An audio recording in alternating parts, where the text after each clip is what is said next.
welcome to the Bickety Bonsai PopCast. I'm your host, Mike. And I am Tyler. Yay, and you sound excited today. I'm trying.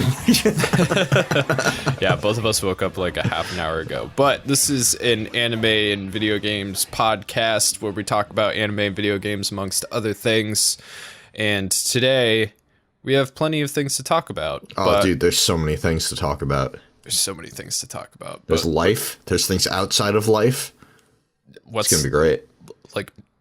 Like death? Yeah. Okay. welcome to the Death Podcast. DeathCast.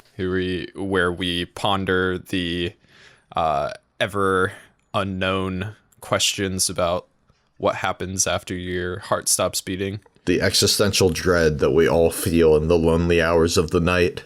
There you go. Yeah. It's going to be a good one. It's going to be fun. Anyway, how are you doing, Tyler? I'm tired, man, but I'm doing good overall. Yeah. Yeah. Doing good. All right. Well, that's good. You have any life stuff that happened over the past week or so? Well, so first of all, just an update. Not dead. Fires have not killed me. Oh yeah, that's right. House is still here. Like all the things from last podcast where I was like, oh God, what's going to happen to him? None of it happened. We haven't had to evacuate or anything. The fires moved away from us. We're out of the evacuation zone. The best possible shit that could have happened for us. I don't know about that, man. There was a lot of insurance money that you could have collected had your house burned down. I guess that's true, but it would have really fucked up my life. $25,000 a person is pretty good. I didn't say per person. You both should have gotten insurance because you're not married. That's true. Yeah, and then you guys could have been rolling around in 50 fucking grand. Yeah, we fucked up, man. You're right. You fucked up. You should just burn your own house down right now. Yeah, that'll do it. Yeah, just you can fix this problem at any time. And then nobody will know it's your fault because all the rest of Oregon will burn down. You're right. Just the one apartment in my complex will burn down and people will be like, man, crazy wildfires, huh? They just jump over shit. Well, no, it'll just start another wildfire. You know? I see what you're saying. It won't be out of the ordinary. Yeah. I'm sure people all over Oregon are doing that right now. Yeah, the ends justify the means. Yes. $50,000 for, couple hundred square miles of property damage and maybe a few deaths here and there, but it's only going to be old people and cats. Yeah, dude. You just reminded me. One of the politicians in Oregon, I can't remember the dude's name, but he had to evacuate his home and he locked his cats inside. Are you fucking kidding me? He didn't take his cats with him. In his house burned. He burned his cats alive in his house. Oh. Yeah. My girlfriend was talking to me about it yesterday. She was really upset. And it's really fucking upsetting. Yeah. Who the fuck does that? I don't know. That's really weird. He didn't have cat carriers. Which, first of all, if you don't have cat carriers, why the fuck do you have cats? I mean, most people have cat carriers. It's called arms. Yeah. You can put a cat in a car. Yeah. Or fuck you. If you can't take them, just leave the goddamn door open. Yeah, exactly. They'll fucking get out. Yeah. They'll be like, oh, hey, it's fire. Yeah. I may be a cat, but I understand that that's probably hazardous to my health. Let me sleuth my way on out of this fucking mansion that was given to you by the taxpayers. Yeah, he had a $1 million fucking home, and he was like, you know what, can't leave a window open. That would somebody might steal something in the fire.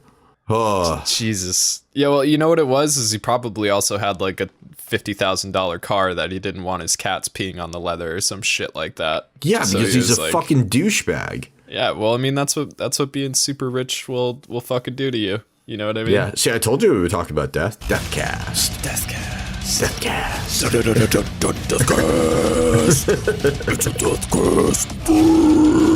All right. Anyway, enough of the inward screaming. Yeah.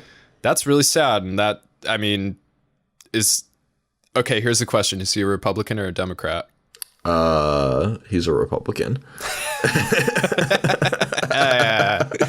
I don't know how I was able to sniff that out a mile away, but not that I have anything against, moderate Republicans. With $1 million mansions. Yeah, well, I mean, all fucking politicians have $1 million mansions, let's be real. Like, at least lifelong politicians. Yeah, it makes no fucking sense, but like half of them come from like politician families that have accumulated wealth over like hundreds of years. Oh yeah, I mean, we got the Kennedys, dude. Like the Clintons are like that too. Yeah, and so are the Bushes. Yeah, I'm related to the Bushes. Are you? Did I ever tell you that? Yeah, I think I told you that before. George Bush. George Bush is like one of my like third or fourth cousins, something like that. He's from Connecticut. You should really go to a family reunion sometime. Yeah, I don't know if he would. I would love to meet George Bush. Just have a conversation. So George Sr. or George H.W.? George G.W. Bush, man. Or is it G.W.? I forget. Yeah, it's G.W. G.W. W. Yeah, I mean, but yeah, technically they're both. We're related to those. The one guys. who really likes Michelle. Yes. Yeah. Punch GW for you. You kicked out of high school. Why? I thought it was No Child Left Behind. Sorry, Kit is in with us, and she just said to punch George W. Bush for her. How did I'm fascinated by how a president got you kicked out of high school. Did you wear too many spaghetti straps? Was that what happened? I got in so much trouble in school for dress code shit. Yeah, well, I mean, I don't think we've talked about it before, but Mike definitely wore women's pants to school all the time. I wore a lot of women's clothes to school. I also, me and my buddy Jamie, who I've been trying to get into contact with for a reason that we will speak about in a minute.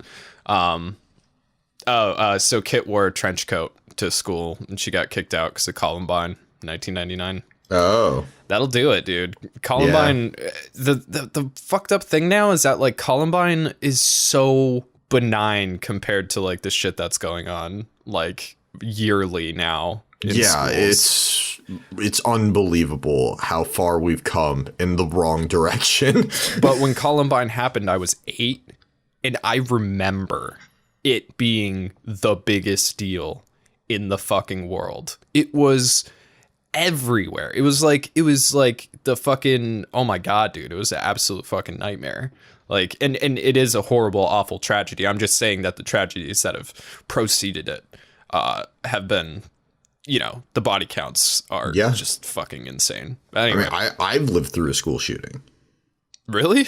Yeah, my college did. Oh yeah, I had no idea about that. Yeah, the shooting at UCSB, or University of California, Santa Barbara, like I was there during that time. Me and Ryan and Grant, we know somebody who died. Oh my god, that's crazy. I didn't even know there was a shooting there.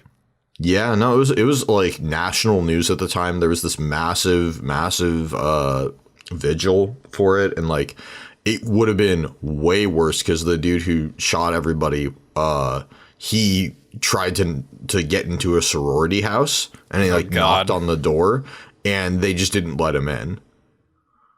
He didn't think to maybe like shoot the door handle off. Good thing murderers are stupid. Like, what the fuck? Oh my god. DeathCast. What were we talking about before we start talking about horrifying school shootings? I don't remember anymore. Fuck. Well, you were gonna talk about why you were hitting up Jamie. We were talking about school. We were talking about like getting in trouble at school. So me and Jamie went through this period of time where it was like our daily activity to just dress as weird as we possibly could in school. Like I remember one of the times Jamie got kicked out, he went in with, I don't even know if they make them anymore, but they were these pants called Trip, and they were like fucking huge. Like it's hard to explain these pants, right? So obviously they cinch at the waist, but then they come out like a fucking dress, you know, almost like samurai pants. Okay. And they have those super wide bottoms. Like Jenko for ravers, what Kit said. Yeah, and there's all these chains and spikes and shit, and they're black, and there's all this stuff hanging off of them. You just like looked like a total tool wearing that shit. And then he wore a fishnet shirt. Right? So he got away with that? No, of course. Yeah, his nippies were out, you know, like, and he had black eyeliner on. That he had like deliberately like running down his face, and then he Liberty spiked his hair, which was like, that was like normally what we did. Liberty spike is when you like you just grab it and you spike it up so you look like a porcupine on top of your head. Yep.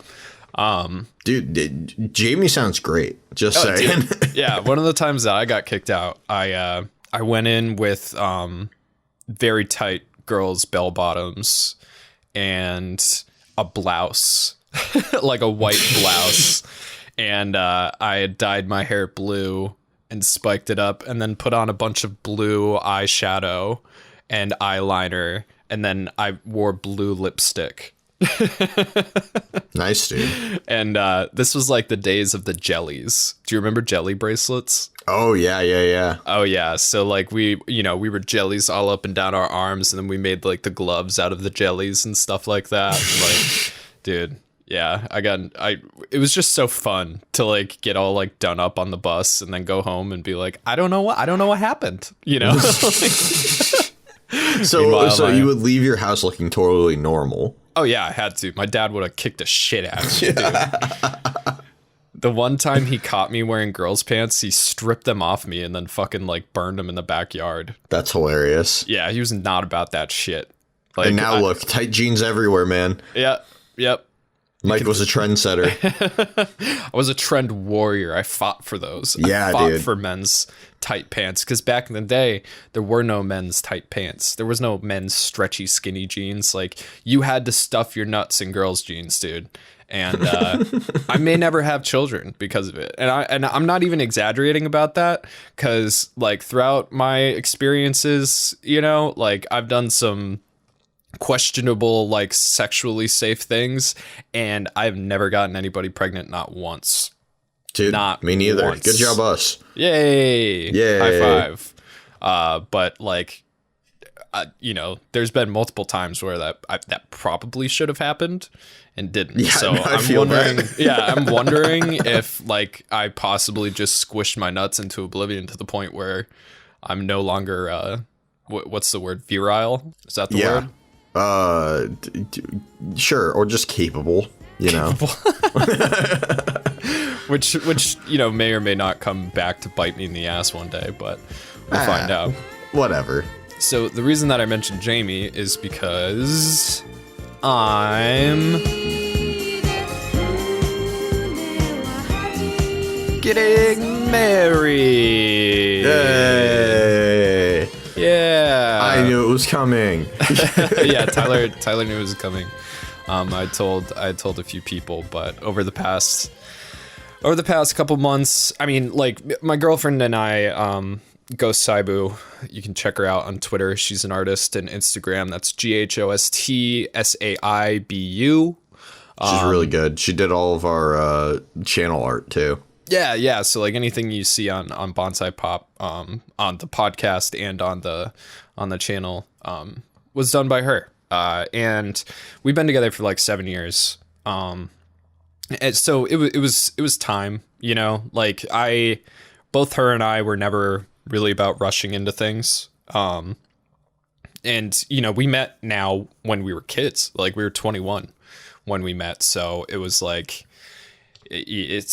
we have changed drastically since then, or at least matured, you know, drastically since then. We've been through a lot. Because if you haven't changed between 21 and 29, you're doing something wrong. Exactly. So we've been through illnesses, we've been through like, you know, family deaths, you know, all the, money issues, getting an apartment, all the kinds of stuff that would really test a relationship, and we made it through. So this year I was like, you know what, we want to get married before, before we're 30. So we're going to do that. And, I got her a ring off of Etsy. It's a salt and pepper diamond with other diamonds. It's very pretty. She is fucking in love with it. Every time I walk around the corner, she's like, look at it. But our first date, well, it's interesting. So when Devin and I met, Devin fucking hated the shit out of me. Right? She used to date one of somebody who used to be like one of my best friends. But he kind of like lost his mind a little bit. Long story. Anyway, so fun stuff. I was trying to get like I was trying to get in her pants, basically. Is what it came down to. Let's not sugarcoat this. Yeah. And what happened was, it was like one night she was like, oh, hey, like, I want to go up Mount Tom. I got like, I want to go do this. And I was like, she's like, who wants to come with me? And nobody said anything. I was like, I'll go. She was like, oh, fine. So in the middle of the night, we climbed this mountain. We get up to the summit, and I brought like a fucking, big case of beer with me. So we're just like sitting at the top of this mountain, and, I built a fire, and we're just like sitting up there, like drinking beer and talking. We were up there all night, like until the dawn came. And then I was like, yeah, I don't have anywhere to sleep tonight. Should I crash at your place, bro? She was like, no. I was like, seriously, if I go home, I'm gonna get in so much trouble. And so eventually she was like, fine, but you have to sleep on the floor. So we got back to her house, and I immediately jumped in the bed, and I was like, I like patted the bed. I was like, it's nighttime. and nothing happened. We ended up just like crashing out in there, obviously, because she fucking hated me. But that's how it all began. So our first date, I wanted to take her up to this really pretty place in this town called North Adams, and there's this restaurant that overlooks, it's at the top of one of the mountains, and it overlooks this valley and all the other mountains surrounding it. And we had a really good time there. We drank gin and tonics, and then we drove around through Vermont and listened to a Wilhelm Scream and Death Cab for Cutie. And we did that a lot back then. Just drove around and listened to music and talked and stuff. And so when I got the ring, I finally got the fucking ring in the mail. And I brought her back up there. I timed it to the sunset, so we got there 10 minutes before the sunset happened, and the sun was all crazy because, you're welcome. Yeah, these fires were for you on the West Coast, which is crazy that it's affecting the sun in New England. But anyway, so we're up there, and I was like, just stay there for a second. I'm gonna take a picture. And I had a backpack with me, so I went into the backpack and I threw on this nice shirt and buttoned it up, and then grabbed the ring, and I was like, all right, turn around. And then she turned around. I filmed the whole thing. So if you're a patron or somebody like that, you're gonna have to beg Devin for me to release this video. But asked her to marry me, and she said yes. And we're gonna do it next October. Getting married. I'm trying to convince her to allow me to live stream the wedding. I just cannot see that happening. Yeah, well, I mean, I'm gonna put like you or Grant in charge of it or something like that. Just have it on your phone. Throw Ryan in charge of it. Oh my god, yeah, he's so tall. Oh, dude, Ryan is gonna be he's gonna be much taller there than he would be anywhere else, because my family and friends are all very tiny. I know, I'm one of them. That's why I've been trying to get a hold of Jamie, because I want him to come to the wedding. So Jamie, if you end up listening to this, get a hold of me, because I'm fucking I'm trying to reach out to you, man. Anyway, so yeah, that's big news. Yeah, it's really exciting, dude. I'm very happy for you both. And I mean, I knew it was coming, and we've talked about it for like months at this point. Yeah. But it's still very exciting that it's happening. I'm excited for next October. Yes, me too. Well, yeah, and it's awesome because you'll finally get to come out here. You'll get to come out during the best season of the year here. Like, hopefully, like COVID will finally not cease to be a thing. I think we're going to be dealing with COVID for a while, but hopefully we're going to have vaccines by then. Yeah, they're saying 2024. No, I just read a thing that said they expect to have enough vaccines by late 2021 for life to return to normalcy. Fuck yeah, dude, that would be so good. That'd be so good. Look at that. Right? All good news. DeathCast. DeathCast. Till death do you podcast. Oh my god. All right. Well, Tyler, it's about time that I asked you about your anime week.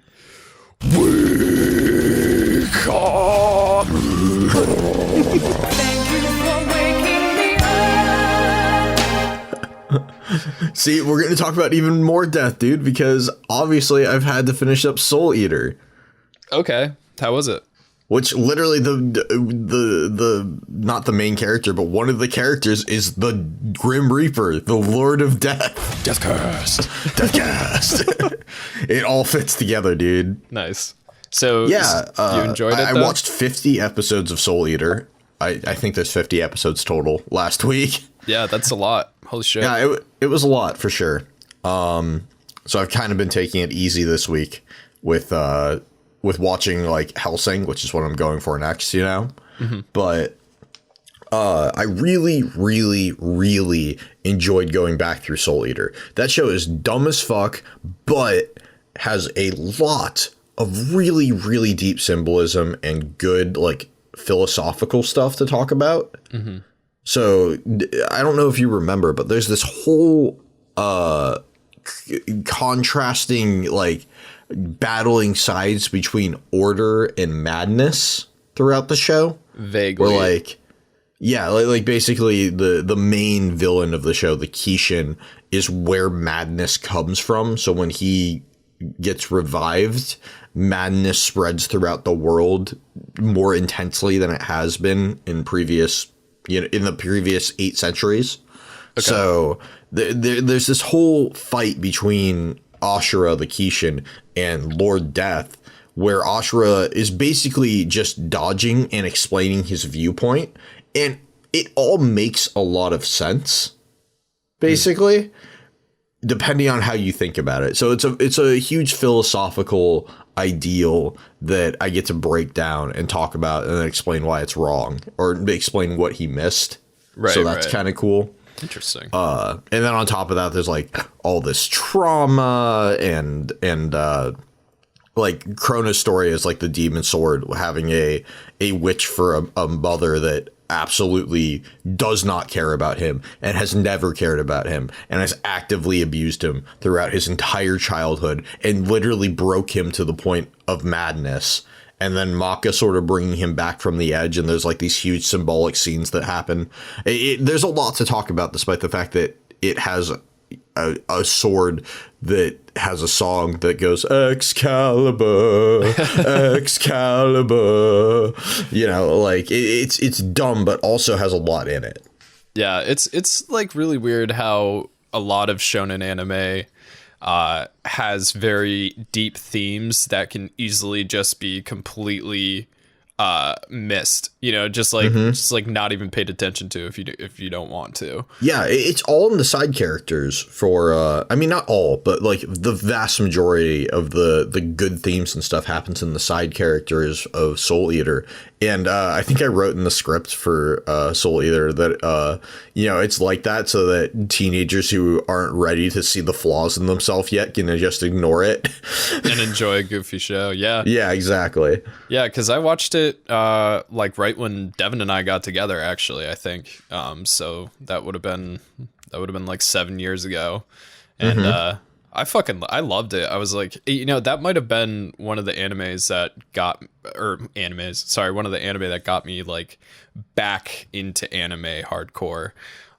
Because there was it's not that I ever wasn't, but like there was that period I was talking about where like I wasn't really able to play a ton of video games, that like I also wasn't up to date on anime either. Yeah, I totally feel that. And, I'm more into anime now than I probably ever have been. But Soul Eater is just a great way to get people into anime. It's fun. It's silly. It's got the deep stuff. It's got the, like, hard-hitting stuff, too. Some of the scenes in it are, like, ridiculous. Like, how is this supposed to be for, young teens? Like, people's faces get ripped off. In some of it. And, like, it's an illusion. It's not actually happening. But it looks fucked up. Yeah. Well, I mean... And the best part, which I did add into the script, is that Soul Eater is rated TV 14 and Gogol 13 is rated 13 plus. Yeah, I was wondering if you were going to, like... Have you watched anything else besides Soul Eater? Yeah. I've actually watched a good amount recently. I've caught up on Decadence. I've watched through episode 10 now. Okay. I have caught up on... I fucking watched SAO. I've caught up on ReZero, except for the episode that came out earlier today. I haven't seen that yet because we just woke up. Neither have I. The last episode of ReZero kind of sucked. Yeah? Yeah, well, I mean, like, okay, so, again, I knew all the twists that were coming, but, like, it just ended on, like, this, like, no, you know what I mean? So... Or, well, no, it didn't. Beatrice, like, it ended with Subaru and Beatrice talking. So this episode that's coming out today, I think is going to be really fucking cool. It's going to be a banger. Yeah, because I think, like, what's going to happen. For me, I'm, like, on a cliffhanger right now. I'm like, oh, fuck. The suspense is building. Right. Sorry. Yeah, it's... It's exciting. I don't know. I mean, like, it's hard to say. Like, I'm excited to see what that whole season is going to look like when it's stacked up against the first, because the first season was, like, perfect. The first season is really, really good. Yeah. And so far, like, every episode I think has been really good, but the tone is definitely different, I think, which makes sense. It's a new season, and, like, he's really in it now. Yeah, he knows, like, he understands the world a little bit better. He knows how fucked up it can get. So it's not, he doesn't have that same, like, oh, I'm the hero of this story. Like, this season is him dealing with the fact that he isn't, very good at anything in particular, like, right. I mean, think about what it must feel like to be Subaru and to die even just once, let alone as many times as he does. Like, that's the ultimate failure, right? Is dying. Right. And he dies so much. Like, it must be fucking infuriating on top of all the other things to know that, like, you in your natural state are a fucking dead man because you suck so bad. Right. Yeah. And, death doesn't usually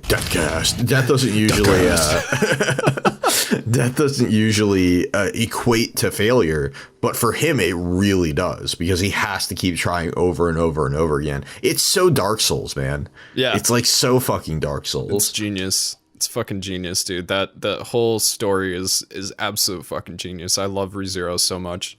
But I haven't caught up with Decadence yet, but you're still liking it, I assume? Yeah, I'm still enjoying it. Shit goes down in the last 2 episodes for sure, which is really neat. I feel like I caught up on something else too, but I can't remember what the fuck it was. Yeah, it happens. Yeah. Like, I watched like a bunch more episodes of Chizaki-kun Wants to Hang Out, or whatever the Uzaki-chan. Oh, yeah. I haven't checked that out yet. Chizaki-kun. Yeah, Uzaki-chan Wants to Hang Out, and, like, that show just... so fucking dumb, dude. But I just threw it on. I don't have anything to say about it other than, like, it's good bubblegum popcorn, you know what I mean? Like, yeah, no, I hear you. It's consumable. I'm still waiting to get my shit together and go find all of Peter Grill uncensored so I can give a good review of that anime, because I feel like it's going to be really good. Anything else on your list before we get into Gogol 13? I can't think of anything else. I need to... My plan was to start Helsing this week, because, like, we're getting ready for our Bonsai Pop Hellmouth, which is our October month where we do all the spoopy and gory and ultra-violent anime that we want. And of course, Soul Eater fits into none of those themes, but it's very Halloween-y. It is. So it fits pretty well for October anyway. We'll start you off nice and easy with. Yeah, and then we'll get into shit like Perfect Blue and Hellsing and whatever else we're gonna do that month. I forgot. Vampire Hunter D. We have made a schedule for basically the rest of the year, and in every month we have too many things that we want to do. Yeah, it's true. Oh, dude, we're going to cover the original Devilman. It's going to be good. Yeah, we're actually kind of lucky that we have 5 Saturdays in October. We are. It'd be nice to have 4 Saturdays in December before Christmas, but that just ain't going to happen. So we do have 3, though, so we should count our blessings on that one. Because after Christmas, it's all downhill. Nobody gives a fuck anymore until June. You know? Yep. Try to get in, make your YouTube ad revenue while you can, assuming it's going to be good this year. I honestly don't know. I'm hoping, but it's going to be rough because like the economy is in, one of the worst spots it's been in, I don't know, the last 20 years. Yeah. 40 years. I mean, it's hard to say because, well, yeah, the economy is in rough shape, but because of that, people might be advertising extra hard. There's also like new consoles coming out. Which is going to be, that's huge. Like, this is going to be a big Christmas for that kind of stuff because they're all coming out for that. So,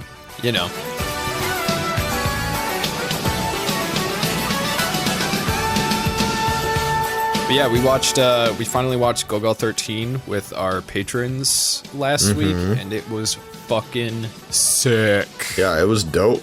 Yes, and that's the movie Gogol 13, The Professional, and like, man, was that good. Well, like, what year did that come out again, Ty? Was 1983? Yeah, I think it was 1983, and like, holy shit, like, the animation is fucking dope. It's got that old anime feel to it, but it's also very like well polished.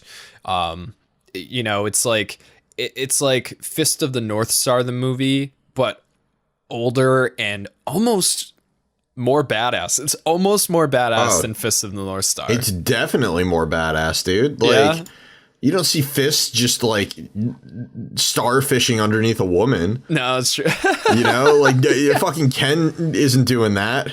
Yeah, dude, the Duke is awesome. So like the reason that we watched that is because our friends over at Tiger Lab Vinyl made a vinyl for the soundtrack of it, and I'm really hoping that they're sending it to me because the fucking soundtrack was sick. It was like really good. It was like 80s synth pop meets like sexy saxophone shit. Like, it was fucking so tight, dude. Dude, when we edit this, let's just use some of the music. Yeah, we will. For the podcast. We will. It's so good, dude. And so the movie is essentially about Gogol 13, or the Duke, who is an assassin. It's very much like Hitman. Like the video game.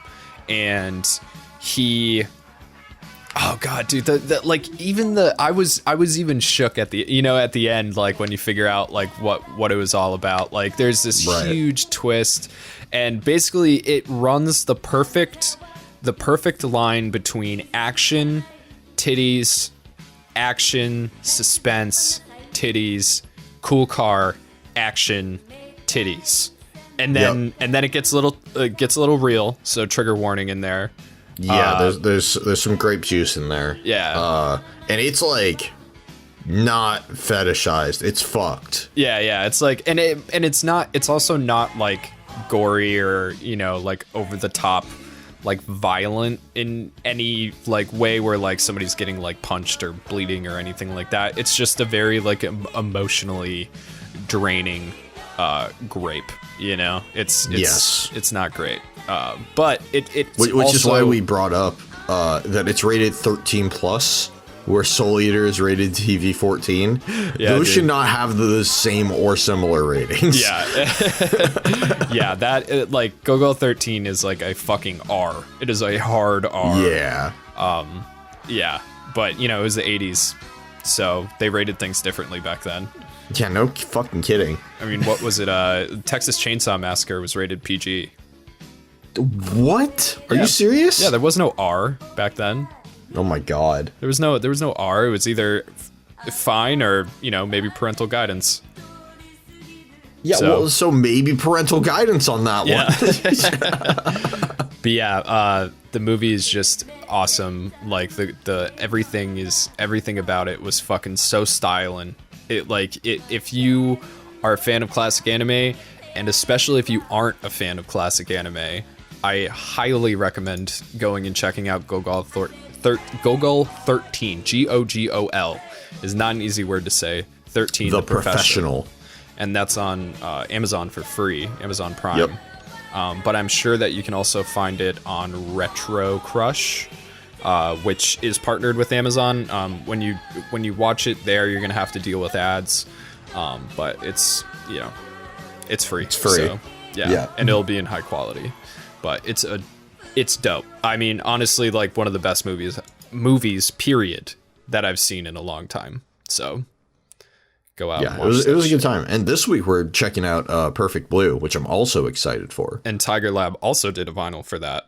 Yep. Those were the only two that we hadn't seen or covered that Tiger Lab had done. So I want to be familiar with everything they've covered, because everything else they've covered is stuff that we've literally done on our channel. So like when we found them, we were like, oh, brothers from another mother. We got a little kinship going on here. So, it's awesome. Yeah, like Gogol 13, we will definitely cover at some point, because holy fuck, dude. Oh yeah, it was awesome. And again, this is not sponsored in any way. Like they haven't even sent me my vinyl package in yet. So we'll see how that goes. But I really like what they do. So I hope you check out Tiger Lab vinyl. But anyway. Have you watched anything else? I honestly, I feel like I'm missing something, but I can't for the life of me think of what it is. So no. Well, if it comes up, just let me know. For me, my anime week has consisted a lot of Violet Evergarden. There's a new movie coming out on the 18th of September, so that's on Friday. Yep. Today is Wednesday the 16th. And we're hoping to generate some hype for that movie. And also, people have been asking us to cover Violet Evergarden since we started. Yeah, exactly. It's a Kyoto Animations anime. And it is very, very good. One of the things that's a big deal about the movie that's coming out on Friday is that a bunch of the people that worked on it also passed away in the Kyoto Animation fire that was set by a psychotic arsonist last year. So it's sad, but it's also, at least their work is being shown. So that's really cool. It's good. And I think it's the first thing that's getting released from Kyoto Annie since then. Yeah, it might be. I'm not sure, but so it's kind of nice to be throwing, some publicity their way, I think. Yeah, absolutely. And like showing support and like covering something that they've done, the first thing that they're coming back to. Yeah. Like we put out a video last year when the fire happened, and like we love Kyoto Animation, so Violet Evergarden is a Netflix exclusive, so if you have Netflix, you got it all right there. There's also like a OVA and I think a movie that they put out a while ago. I didn't watch the OVA or the movie.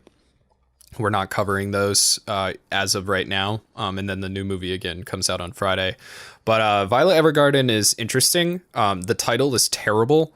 I thought for the longest time that it was like a Secret Garden kind of movie, where it's like this, pretty girl in her pretty garden, and that's literally how the script starts. But it's not. That's not to say that the anime is going to like blow your fucking mind by being like this like crazy hyper violent thing, because it's not that either.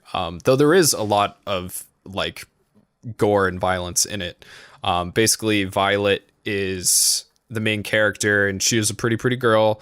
But she's also like a fucking death machine. And she'll, Deathcast. Yeah, well, she was basically not necessarily kidnapped, but kind of. She was orphaned and lost her memory and then grabbed up by a military and put to use as a weapon of war because she was so efficient at killing. And then the war ends and the person who was taking care of her passed away in the war. So she's kind of left to figure out how to be a human. How to be a civilian. Yeah, well, not even that. Like she has no understanding of any emotions at all whatsoever. Like right, she can't even just how to be a person. Yeah, so she ends up working for this postal service, and then eventually becomes this thing called a auto memory doll, which is like the most Japanese sounding shit I've ever heard in my life. But essentially what it is it's a scribe. It's somebody who writes letters for people, who takes their words and then puts them into a better format to explain, you know, what they were trying to say, and make it eloquent and then put it in a letter and then send that letter out. And while she does this, she learns empathy, and she learns mostly what the person who took care of her, the major, what his last words, "I love you," meant, because she didn't understand. So it's a very the animation is gorgeous. Every aspect of the show is gorgeous. But it did ask a lot from me personally to continue to like sit and not really know where it was going. You know, it did wrap up. It wrapped up, and it wrapped up really well. And it was, you know, like there's a reason that people love this anime as much as they do. It was very well done, but it is slow, especially for a 13 episode show. It's very slow. But it was good. And, you know, it may not have been like my jam. You know, obviously, like most people know what I like by now. And it's I like when people kick the shit out of each other, or like when there's some crazy stuff going on. Like what was that? What was that crazy show that came out not too long ago? The one where people were going into killers' brains and shit. Oh yeah, it invaded. Yeah, ID invaded or it invaded. That's what it was. Yeah, it invaded. It was you know, stuff like that. Like I like the mind bending, like Ghost in the Shell, Evangelion, and then, you know, other crap like that. But yeah, so a lot of people think that Violet Evergarden is this really, really depressing, sad show, and there is a lot of sadness and DeathCast inside of it. But to me, it seemed extremely optimistic, and I'm going to tell you all about it on Saturday. So definitely check us out on YouTube over there, and I think that you'll like that video. Yeah, that's going to be it's going to be fun to come back after a couple week break with that video, I think. Yeah. And then we're probably going to take one more week off, and then we will be back with videos every week through like the end of the year. Yeah, often big quotations, but yeah. Like, well, yeah, I mean, one more week off from releasing. Yeah, exactly. Yeah. And then we're gonna bust so hard in your face, dude. It's just like all through our hellmouth, and then through Shonember, and then all the other stuff that we want to do in December also. Yeah. December is going to be an interesting month. I think it's just going to be a bunch of like massive videos that we've been holding on to. Yeah. You know, our load's coming. Almost done with March Comes in Like a Lion, which I have thoroughly enjoyed, but I've talked about that enough. And let's see. That reminds me, dude. Yeah. I don't know how to play shogi. Uh-huh. And I tried. Oh, in Yakuza? Yeah, and I so did not understand. I can teach you how to play shogi. Oh god, mahjong too, dude. Because I tried to play mahjong and I got so confused. I was just like, I'm leaving. Nice. Yeah, I'll maybe I'm sure there's some kind of shogi game on Steam where we can like play together. Maybe we can have like a gnarly like shogi training sesh on stream. Dude, am I about to get my shonen protagonist arc? Yeah, maybe. I mean, I'm not that good at shogi. Like I'm learning. I have an app on my iPad where I can play online with people and against the computer. And like at level 3, the computer just fucking wrecks me. Like I'm at the point where I'm gonna have to like look up strategies and shit because shogi is just such a fucking complex game. It's so complex. and I seem to fuck up pretty instantly. So I need to figure it out. Like there's obvious strategies that the computer uses that fuck with me really bad. Yeah, I played like 2 tiles, and then like the dude I was playing against was like, "You fucked up," and I was like, "Ah, fuck, I don't know what I'm doing." Yes, we'll talk about that when we get to video games, which I'm really excited about. But yeah, so the rest of my anime week has consisted of watching a little bit of Uzaki-chan, and then mostly Naruto. We're planning on doing a Naruto video in November, and Naruto is such, like, honestly, we could just turn it into like Naruto-vember. like I could do so many fucking videos on Naruto. And I know I know that like Naruto is like one of those, like it's a hot word in the anime community, because Naruto was for the longest time like one of the biggest and also the cringiest fan bases in anime. But there is just absolutely, as far as I'm concerned, if you've watched the show or read the manga, there's absolutely no denying that piece of entertainment is an absolute fucking masterpiece. It is so good. Honestly, like if I was to put it up against One Piece and Dragon Ball, it's definitely better than Dragon Ball. Which is that's a hot thing to say. That's a hot take. It's definitely better than Dragon Ball. Don't get me wrong. Akira Toriyama's art style is absolutely legendary. And oh yeah, I would say that Naruto isn't as inspired as Akira Toriyama's art, but I would say that the art in Naruto, the manga, is better than the art in Dragon Ball. Though the action gets a little rough. Like sometimes there's so much shit on the page that you just don't know what the fuck is going on. Like you need a perspective different than what you have. You need a magnifying glass to like actually like understand. I mean, and thankfully, like I'm reading it digitally through Shonen Jump, so I can zoom in. So you can just zoom. And it's hard to, between Naruto and One Piece, it's like the art in One Piece is fucking fantastic. Like it is so good. And it's consistently good. It never wanes. Where Naruto, sometimes there's definitely like, sometimes it's really good. Sometimes it's, obvious that like they kind of had to rush that one. The characters in Naruto, the massive amount of fucking characters in all of their arcs and all of their tropes and their themes and their, like I think it outweighs One Piece in that, where like Naruto is a very personal experience. It's got something that will speak to almost everybody who watches or reads it, like right directly to their heart. And it's fucking just, it is so fantastic. And I'm excited that I'm going through it again. And I'm excited that I'm experiencing it in the manga form this time. Because the anime is really good, but the anime is also kind of spotty, and like Naruto, before it turns into Shippuden is like, I don't want to say it's bad, because it's not bad. It's just like there's a lot of filler, and it's finding its legs. Yeah, very, very, very much so. Naruto's voice is super annoying in English and in Japanese.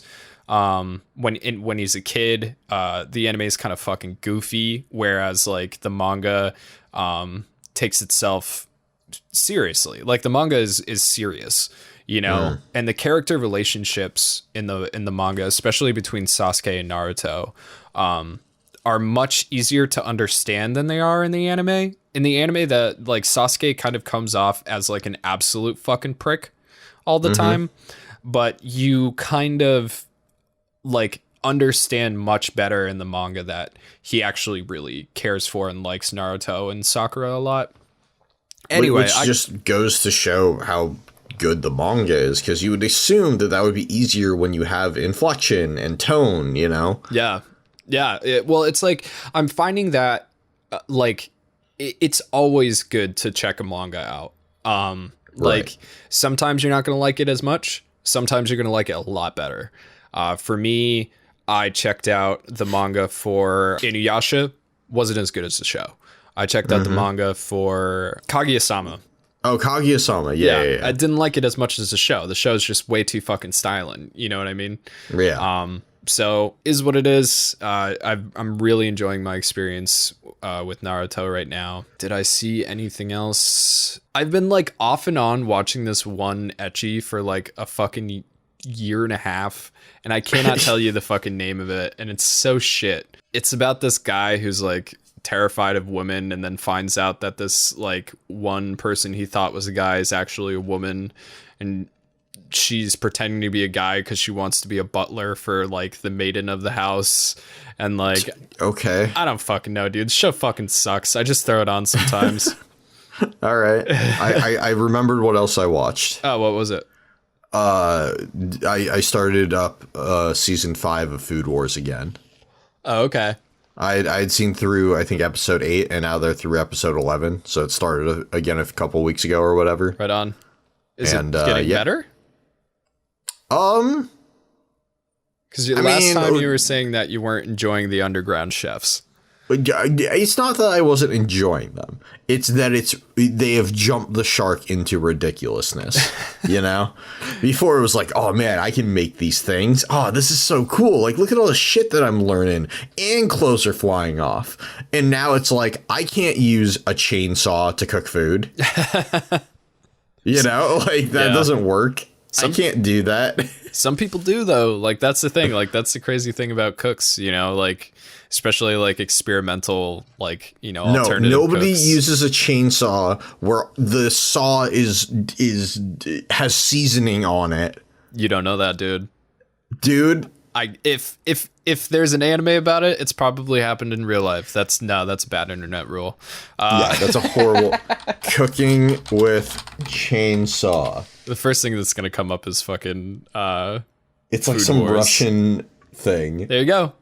Leave it to the Russians. They would do that.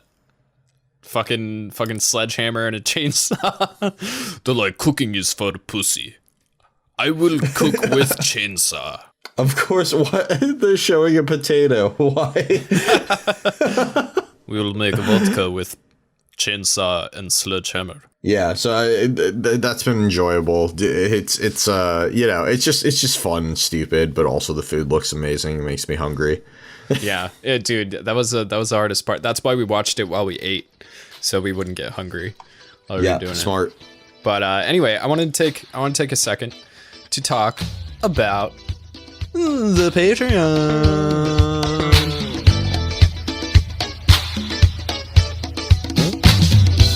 Okay, so for anybody who didn't understand what I just said, I said Patreon. Look, guys, Bonsai Pop is many things, but the thing that we are most proud of is our Patreon. It is fucking fantastic, and everybody who is in there is like an amazing person. We get to know everybody as best we can, and we've literally never had a problem on our server. Other than the fact that I wasn't super clear Mike has about, been the biggest problem. Yeah, I'm the biggest problem in our server. So I wanted to you know, obviously tell you about that, but it's better to hear it from the horse's mouth, right? Like, you want to hear what our patrons have to say about our Patreon. So here we have Reigning Eckham, who says, I'm still new to the Bonsai Pop family, and yes, I mean family. The atmosphere that Mike and Tyler have created in the Patreon family is like unlike any other you will find out there. From the moment that I joined the Discord server, I knew this was going to be different. I was greeted with a flurry of messages in the general chat. I had never met any of these people in any other platform, but immediately they accepted me as one of them. I'm not the most active on the Discord, but the moment you say good morning or chime into a conversation that is already happening, it's pure magic. I can honestly say that I've never felt more like myself than I do when I'm here. Anime is something that I've always enjoyed, but the people that I've been surrounded by have never been a fan the way that I am. So to find a community like this one that not only gets it, but embraces it has been a huge blessing. Now that I am here, I could never imagine not having this anime-loving family. And that is very sweet. So thank you so much. Yeah, super sweet. Reigning Eckham. That is like as that was an awesome testimonial. And we have a bunch more that we're going to be doling out over podcasts, and hopefully we'll continue to get more. But yeah, it's a big, beautiful thing. And we actually just put in new tiers. They're a little bit ridiculous, but for some of those tiers, you can sit in here like our buddy Kit is right now. Kit Bash J is sitting and listening to the podcast as we're recording it. So that's one of the bonuses that you can get. But basically, I mean, for $1, you get right into the server. You get shouted out like our lucky patron of the day, who is Adamantium97. Thank you so much for being our excellent, beautiful patron.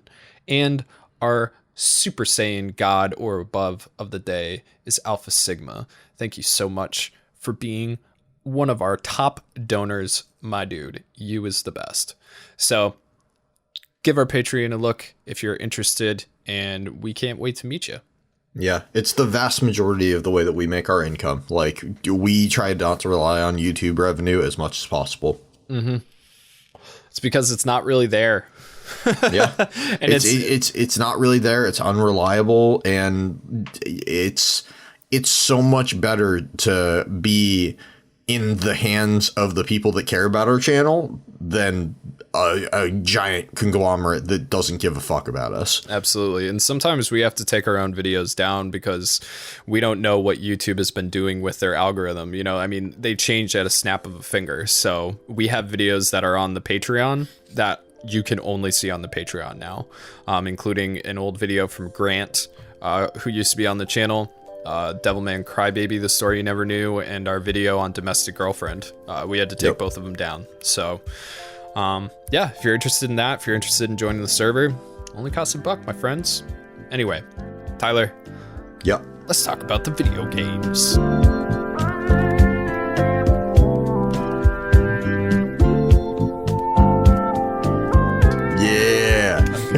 So we've been waiting. Let's talk about Tony Hawk first. You said you've been playing the shit out of it.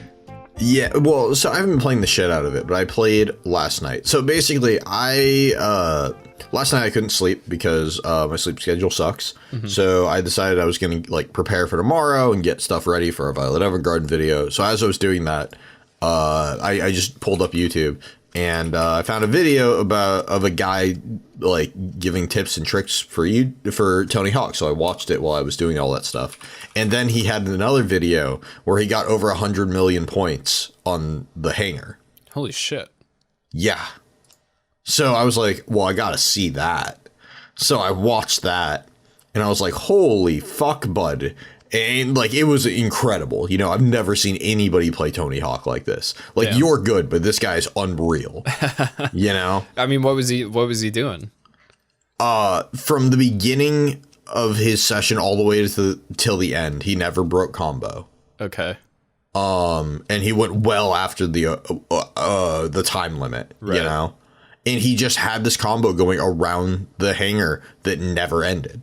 He had an entire thing figured out where he could do specials, he could do aerial specials during it. His speed never slowed down. He had manuals on top of grabs, on top of kick flips, on top of everything. It was unreal. I'm gonna have to check it out because one of the in-game achievements is getting 10 million points in any 2-minute run. So and that's one of the ones that I want to get because that's a pain in the dick. But yeah, that's cool. So did you learn something from watching him? Yeah. So one of the things that I learned that I had no idea you could do was that you can spin using R1 and L1. Mm-hmm. And my brain can't handle that. Yeah, no. Fuck that. But it's honestly really fucking good if you can do that because you start spinning earlier. So you can do more. You can get higher points. Oh. Yeah, I guess that makes sense. I mean, yeah, because if you spin using the D-pad or the joystick, there's a delay because they don't want you spinning immediately when you're trying to do a move, you know? Right. So it actually makes a lot of sense, but it boggles my mind. It hurts it so bad to even try. Interesting. Yeah.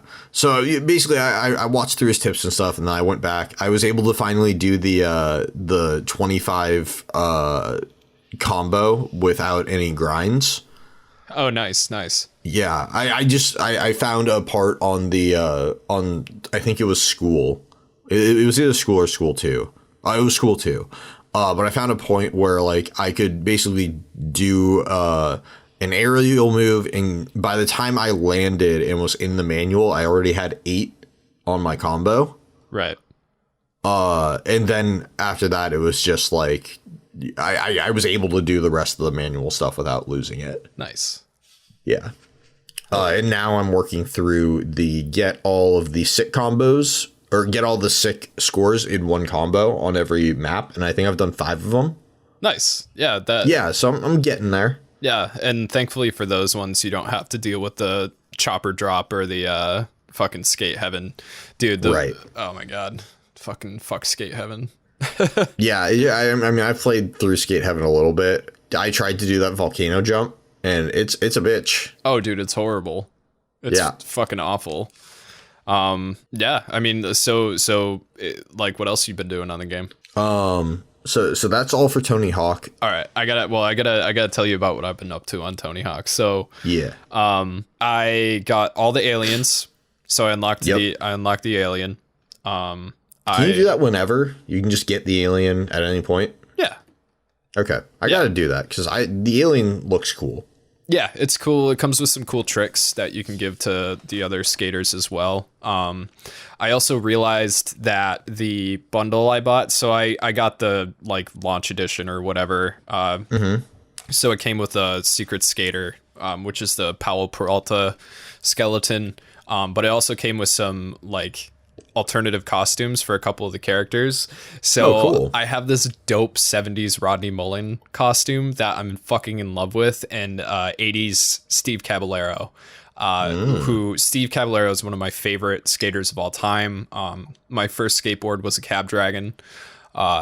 It's exciting. Like I skated a lot as a kid. Like that was like my main thing. I like skating park. So half pipes, bowls, that kind of stuff. I was never very good at street skating. Like the best grinds that I could pull off, like I can do like a 5-0, a 50-50 or a board slide like on a box, but that's about it. And I liked flatland stuff, you know, like I could get into Primo and Casper and do Casper flips and stuff, but like mostly it was park. So anyway, so that was really cool to discover. I got all the Vicarious Visions logos, so I got the Vicarious Visions like set, you know, the board and the wheels and stuff. Cool. And I think it also comes with some clothes. And then last night I was like looking in, you know, you have these checklists, right? And I was like looking in secrets, and I thought that I had gotten all the secrets, and then I saw this one where it was like wall ride all the secret graffiti. And I was like, secret graffiti, you know, and I had I had like 3 of them checked off or something like that. And I was like, what the fuck is that? Like how many? 19. Oh, wow. So a lot. Yeah. So I, you know, checked it out, and I ended up finding all the graffiti. So the graffiti, it's like this little monkey symbol. It's like this little Momo monkey symbol or whatever it's called. Oh, okay. So I ended up getting those, like wall riding all of those. There's one in every level. Yeah, including Skate Heaven and stuff like that. So all it gives you is one of those, like, I don't know, fucking things that goes next to your name. What do they call them?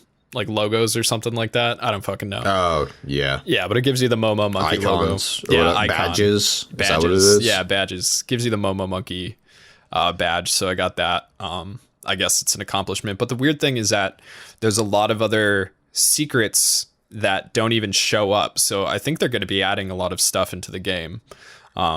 Cool. I'm hoping that they are. You know what I mean? Like right now, as far as secret skaters, it's pretty blank. It's pretty slim pickings there. There's 2, I guess 3 if you bought the DLC. Yeah. Yeah. Yeah. So it's like it's a little bit strange. I mean, Tony Hawk 3 had fucking Wolverine, and like there was Iron Man in one game. Fucking you could play as Gene Simmons from Kiss and Underground, and you know, like Spider-Man and Tony Hawk 2, which I don't think Spider-Man's coming. And if it does, it's probably going to be a PlayStation exclusive. You know, et cetera, et cetera, et cetera. So there's that. And then I finished all the platinum scores, which is like an additional thing where, like, depending on the level, like Skate Heaven, I had to hit 2,500,000 points in a 2-minute run. Damn. Yeah. So like, I mean, when it comes to that kind of stuff, you just kind of have to invent your own lines. So I used the half pipe to build up, like, you know, big special tricks like the 900. I've actually been using the 900 quite a bit. I think you were right on that. Like 9,000 points for one trick is like really fucking fantastic. Yeah, it's so I've changed my setup. So I have the 900 still, and I'll start with that. But I've found that the what is it? There's a certain backflip that you can do really fucking quickly. You can do it like on anything. Yeah. You know, and that thing's worth like 4,500 when you start. So it's really good to like start with the 900 and then like throw like a kickflip or two in if you can on your first part of the combo. And then, you know, you manual, like you revert and then manual into another jump, and then you can throw that in. Yeah. And then I have a special kickflip that I can do also, like off of like grinds and stuff. So that's how I've been like building up my base score. Nice. Yeah, it's I still suck. It still takes me so fucking long to get one of those like combos, but I'm getting better. At a certain point, it's just about like how good you get with the balance meter. You know what I mean? And like making sure that you don't overspin yourself. You know, sometimes it's better to not spin. Even though like it's like your auto, you know, thing that you want to spin. That's what fucks me up the most, because I've been playing a lot of multiplayer. And, you know, I almost always make it into at least third. I played some ranked matches and I won first once, but there's always one person in any of those modes that is just like absolutely fucking just going so ham. You know, like they'll get like 3 million points. I miss graffiti. I forgot about graffiti. Like the game jams. type. Is it? Yeah, it's in the jams. Like online is really easy to play and get into. Yeah. I don't know if you can though without PS Plus. Yeah, I probably can't. PS Plus is almost worth it. Almost, he says. It's almost worth it. But yeah, and then so the other thing that I've been doing is playing through like skaters and getting all of their achievements done. So I did all the female skaters. I did fucking obviously Elisa Steamer. Do you have to get all of the stuff over again with them? No, you just have to do their like in-game achievements. So you don't have to get their like stat points either. You do have to get the stat points. That's to get their tapes. Which I don't know if you've unlocked it. I'm assuming you've unlocked some tapes already, or at least one. Probably. You probably got the bail tape for getting all the stat points for your custom character. But yeah, like you'll get their boards for your custom character, and you'll get new costumes for the professional skaters, and you'll get their skate tapes. So I went through all the female skaters. And the one that I found that I like the most is Lizzie Armanto. She's fucking really good. She's a park skater, so she has better spin and stuff naturally than the other ones. Her costumes are pretty cool, and her decks are fucking dope. Like she has this really cool like Neko Charm one. She has a bubble tea deck. She's awesome. Got some like Japanese ones that are really fucking dope, and then her skate video is really good too, dude. She's a really good skateboarder. That's awesome. Yeah, if you're interested. I don't know what your character looks like, but like my custom character's a dope girl too. Yeah, mine's like an Asian chick with a lot of tattoos. yeah, mine's she's got like the like half shaved hair on the side, and then she's got like basically her entire upper body is just covered in cool tats. Nice.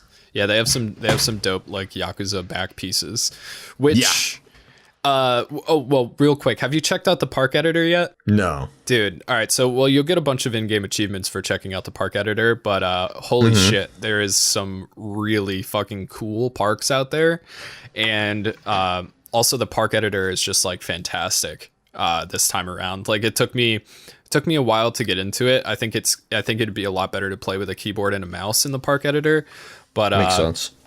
Yeah, like they have like smart rails and smart ramps, so like you can like pull on their vertices and stuff and like actually warp these ramps around and rails, so it's so much easier to build stuff. It's very, very cool. But one of the parks that I checked out, because you know there's like top rated parks and stuff, actually helped me get an achievement. Like there's this achievement where you have to get like 100 combo, like 100 trick combo or something like that. Oh, yikes. So this guy built a fucking roller coaster with rails, right? But it's just little tiny pieces of rails. So you can just continually, like, you're not on the rail long enough for the balance meter to go anywhere, really? Yeah. So it's fucking dope. Like if it was an infinite circle, it would be fucking amazing. But like it was so cool and inventive the way that he did it. So you jump on the rail and it's like ding ding ding ding ding ding ding ding ding ding ding ding ding, and it takes you up like all around, and then you go up like you would in a roller coaster. And as you're going up, like you slow down, so it's like tick tick tick tick tick tick tick tick tick tick tick tick tick, like way up in the sky. Just the point where you can just make it over. Yep, and then you like go down and around, do this crazy jump, and like all you have to do is hold down the grind button, and it's very cool. I ended up with like 135 combo and got the fucking achievement like right away. That's awesome. Yeah, it was super dope. So I definitely recommend checking out the created parks if you're just like fucking around. And then, or making your own park, which is one of the things that I'm working on right now, just for funsies. But yes, nice. I'm working on the downhill jam combo, like the set combo. Yeah, downhill. Right, that one is a pain. Like any of the parks that they don't give you those gimme spots where you can do a lot of grinds and wall plants are difficult. Well, I've got it like basically like almost from the beginning. I can get up to like 80,000 pretty quick, but I just need to like land some shit that I haven't been able to land afterwards yet. Yeah, utilize that half pipe. The half pipe will help you out a lot. Yeah, actually, that's a really good point, because you can revert and then get up the other side without having the manual. Also, like because it's downhill, you maintain speed a lot better that way. And then if you get stuck in that point where like after a certain amount of reverts, you'll just stay still. It's really annoying. But because you're on downhill, if you get to that point, you just point yourself downhill and you'll start moving again. Right. Yeah. And then, you know, you can hit that jump that like goes over to the billboard and like do a grind there. Plus you'll get an additional gap bonus for that. So right. Yeah, it's cool. But Tyler, I bought you Yakuza for your birthday. You did. And you've been playing it. I've been playing the fuck out of it, dude. How are you? Tell me about it. I've been waiting to hear. Like every time Tyler's brought this up, I'm like, no, podcast. Save it for the podcast. Yep. All right. So, first of all, the story's been excellent. I've been really enjoying, like, you know, you're like this up and coming guy in a family, and like everything's going super well, and then shit hits the fucking fan. Oh yeah. And it did that fucking trope that I hate, but it made sense in this case, where it's like you have all your skills when they're teaching you how to play, and they're like, ha, sucks to be you, and then they take them all away, and now you have to get them back. Yeah, go to jail for what was it, 15 years? A decade, yeah, and then come back and relearn how to fight. Yeah. I've really been enjoying it. The fights are really fun. Like the fights just on the street, random encounters, are not long enough to get annoying, which is really nice. It's just like free XP basically. Yeah.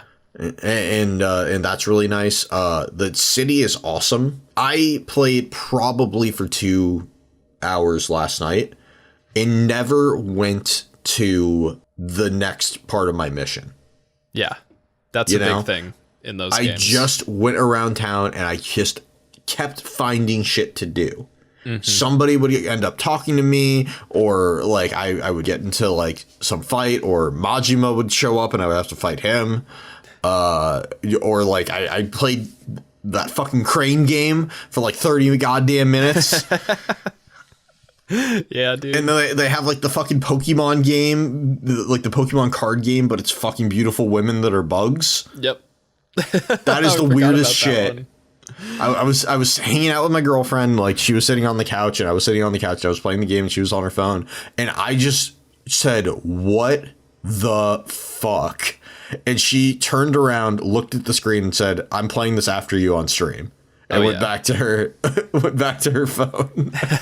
It's so good, dude. It like I love Yakuza so much. It is a beautiful thing because it's such a serious story.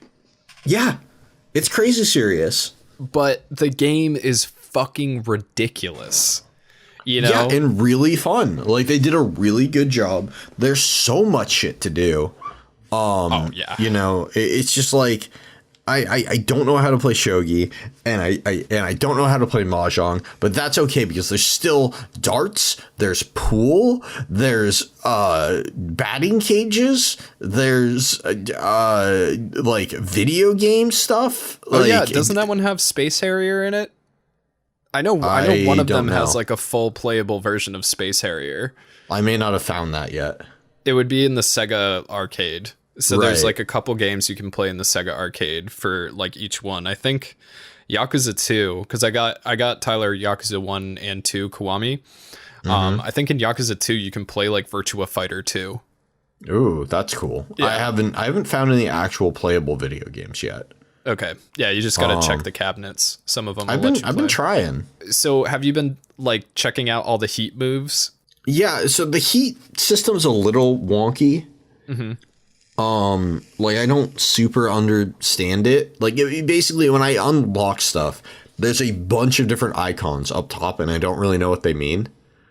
Right. And I assume that's like when you can use them or like what stance you can use them in, you know? But it's not really explained. So each stance has their own heat moves. So like and the stance thing isn't it's not in every game. So like or maybe I don't know. I'm having trouble. I've played so much fucking Yakuza. There's seven Yakuza games total, including Yakuza 0, which is very different from all of the other ones. Like you think like in Yakuza 0 when you beat people up, you like knock money out of them. So you end up like having just so much fucking money in that game. It's really strange. But Yakuza 0 is cool because it takes place way before Kiryu gets arrested. So it's like it takes place in the 1980s bubble. Is it like era. His up and coming streak basically, or? Yes, kind of. And like there's like Michael Jackson's in it, dude. Like you get to do some missions for Michael Jackson. Yeah, it's so That's fucking awesome. It's so funny. And he's like the whole time you're talking to him, he's like, "Whoo, he." Like, it's so fucking funny. And you get to like disco dance with Majima. It's fucking dope. But yeah, like oh yeah, there's karaoke too, and the karaoke's kind of hard. Yeah, actually, it's fun though. Well, you don't know the PlayStation controller super duper well, right? Nah. Yeah, so like if you've been playing PlayStation your whole life, it would be a lot easier.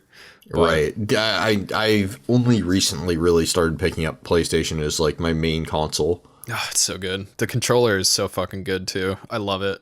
It's a good controller. It's just like I'm sure if it was like Xbox controls where it was like, you know, A, X, B, Y, like I would probably have a way easier time. Yeah. But still, I'm like, fuck, triangles, the top one, you know? Yeah. Well, I'll tell you what, like I bought an Xbox One controller finally like a couple months ago for my PC, and it is a good controller. The vibration is really nice.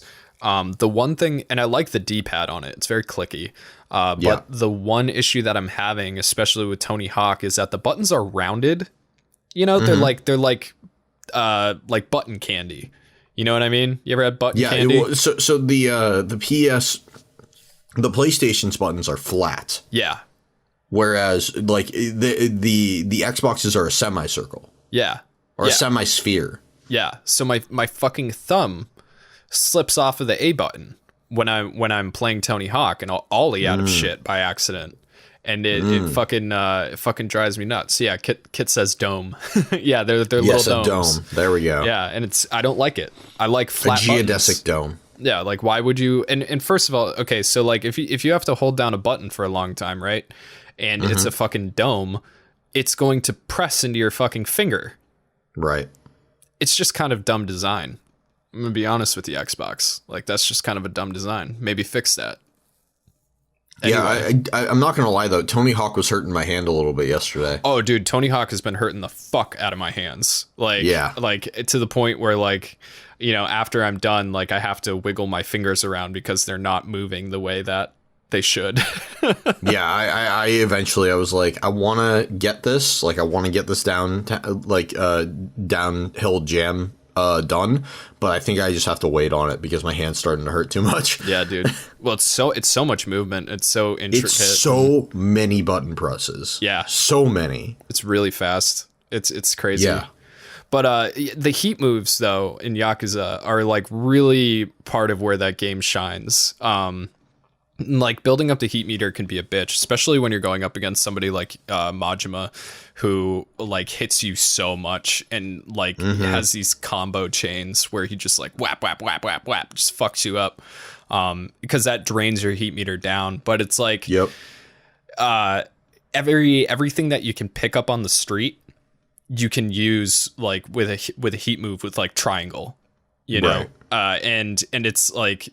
Some of them are really cool. Like I really like picking up a motorcycle when you're in beast mode and just fucking smashing it over somebody and then jumping on it and breaking it over their chest. Like, and the more heat moves you unlock, the cooler it is. Like eventually you'll be able to like shove a pool stick up somebody's ass. Like there's so many, and they're so goofy. Like they're so above and beyond.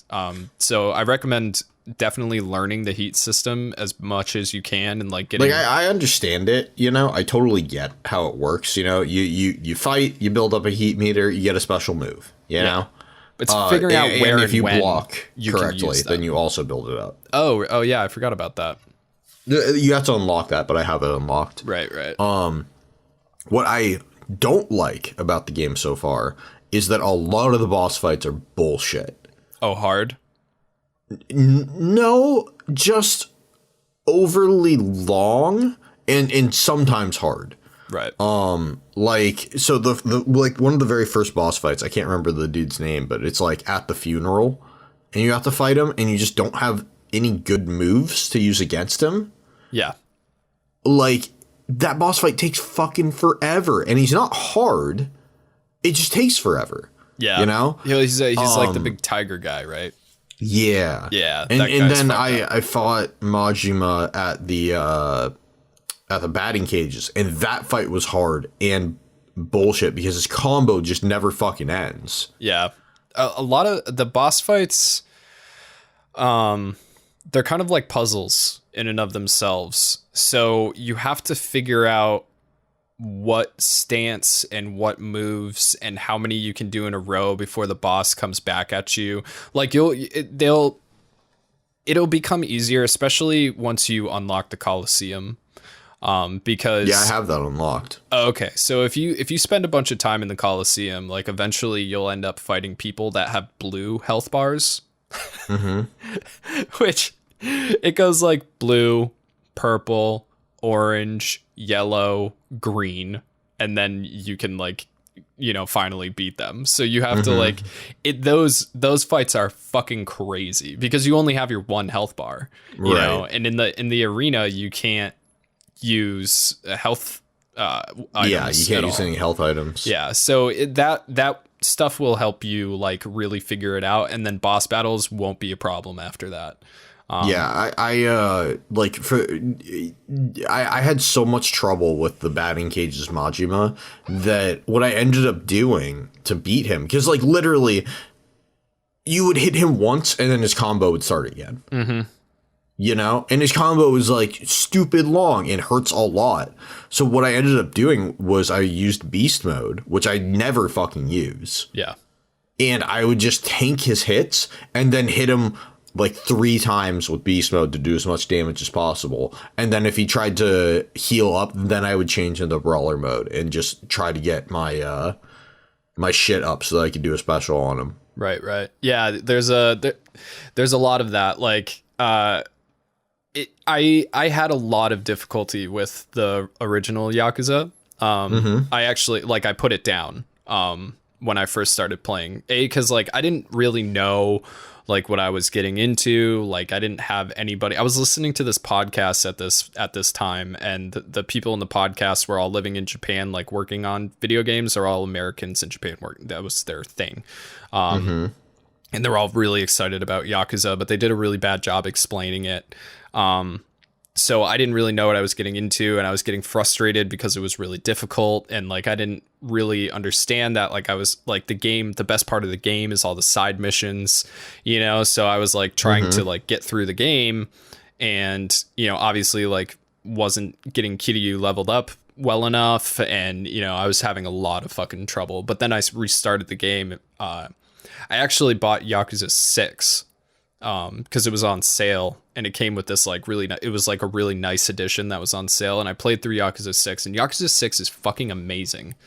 It is really, really, really good. But obviously I wouldn't want to start you at the end of... Right. Because it is the end. Yakuza 6 is the last one. They've been working on a spiritual successor to the game. So I'm excited for that to come out. But everything in 6 is perfectly polished. It's like everything that Yakuza should have been the entire time. So what you're dealing with is like updated yet semi-antiquated Yakuza. When you move on to Yakuza 2, it's going to blow your fucking mind. Like how different that game is in comparison, how much easier the menus are, how much like more lively the world is, you know. I'm excited to see what they've learned and how they, you know, made it better. Yeah, because like I haven't looked at Yakuza 2 at all. You know, I just want to finish the original, and then I'll go into that one. But all in all, it's really fun. Oh yeah, and they just keep getting better. You know, and then you're really lucky too, because now you don't have to wait. So if you want to, and most of the Yakuza games are really cheap, so you can get Yakuza 0 for like $15, you know. Right. And then they have the Yakuza pack, 3, 4, and 5 that just came out and were, you know, not necessarily remastered.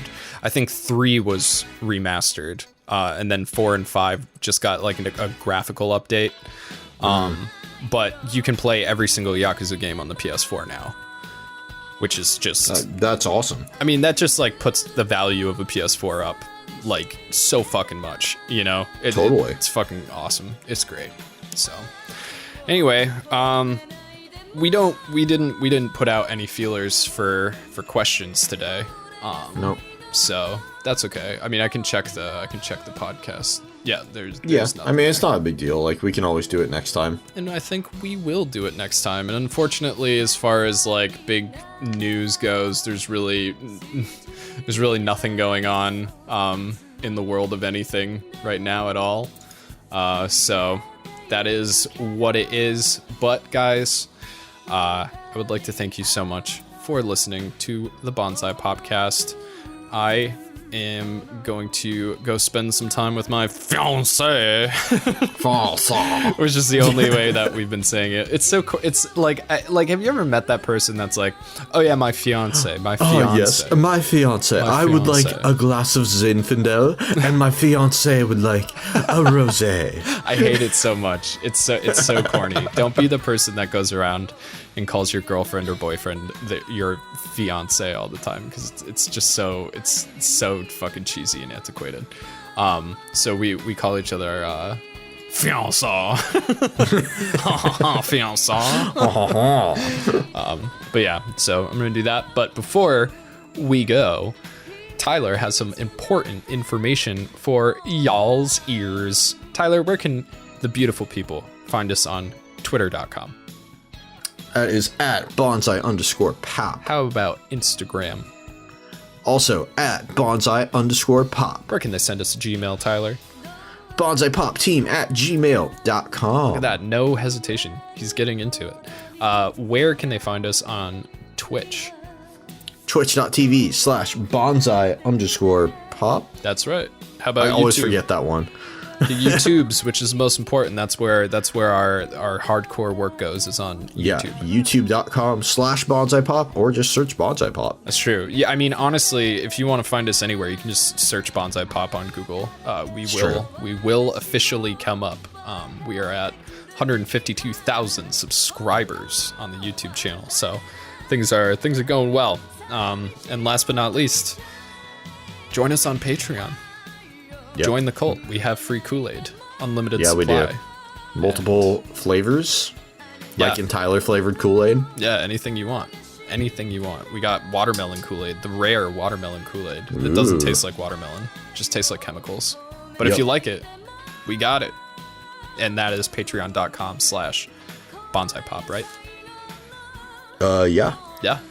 And we'll be there. So thank you so much for listening, and we will see you next week, and hopefully in between then we'll maybe have another bonus pop. I'm not sure. Yeah. We'll have to figure it out. And then this Saturday, that is September 19th, 2020 at 10 a.m. Eastern, we will have a new video for you on Violet Evergarden.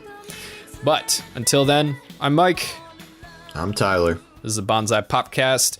Everybody have a good week. Goodbye. Bye, everyone.